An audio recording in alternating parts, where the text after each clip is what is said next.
अस्सलाम वालेकुम रहमतुल्लाहि व बरकातुहू। अल्हम्दुलिल्लाह वस्सलातु वस्सलामु अला रसूलिल्लाह व बाद। आज आपके सामने ये मसला वाज़ेह करना है कि जहरी नमाज़ों में इमाम के साथ जब पीछे मुक्तदी खड़े हों तो वो सूरह फातिहा कब पढ़ेंगे। इमाम के साथ पढ़ेंगे या इमाम से पहले पढ़ सकते हैं या इमाम के बाद पढ़ें, या सूरह फातिहा के बीच में जो सख्तात होते हैं उनमें वो पढ़ेगा। तो देखिए, इसका जवाब ये है कि मुक्तदी जब चाहे सूरह फातिहा पढ़ सकता है, जब चाहे पढ़ सकता है।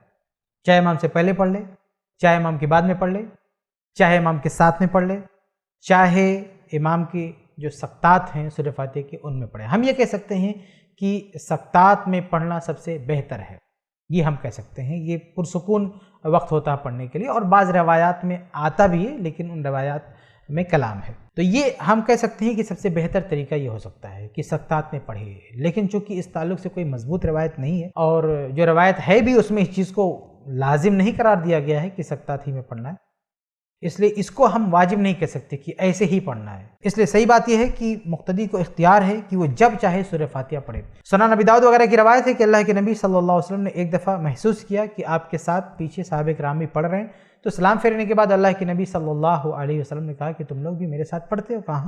कहा कि सूरह फातिहा के अलावा कुछ और ना पढ़ो। तो आप सल्लल्लाहु अलैहि वसल्लम ने सूरह फातिहा पढ़ना लाजिम करार दिया, लेकिन ये तायीन नहीं की और ये तखसीस नहीं की कि इसको कब पढ़ना है, पहले पढ़ना है इमाम से या इमाम के साथ में पढ़ना है, बाद में पढ़ना है।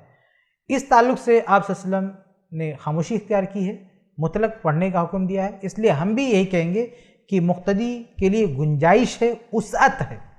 इस उसअत को हम ख़त्म नहीं कर सकते। उसअत है उसके लिए कि वो जब चाहे सूरह फातिहा पढ़ सकता है, चाहे इमाम से पहले पढ़े या इमाम के बाद में पढ़े या इमाम के साथ में पढ़े। हम उसे गलत नहीं कह सकते। यही फतवा है शेख बिन बाज रहमुल्लाह का भी, सऊदी की जो इफ्ता कमेटी है उसका भी यही फतवा है कि सूरह फातिहा कभी भी मुक्तदी पढ़ सकता है। अलबत्ता बेहतर शक्ल क्या है इस पर बात हो सकती है, लेकिन जहाँ तक जवाज़ की बात है तो मुक्तदी के लिए जायज़ है कि वो जहरी नमाज में जब चाहे सूरह फातिहा पढ़ सकता है।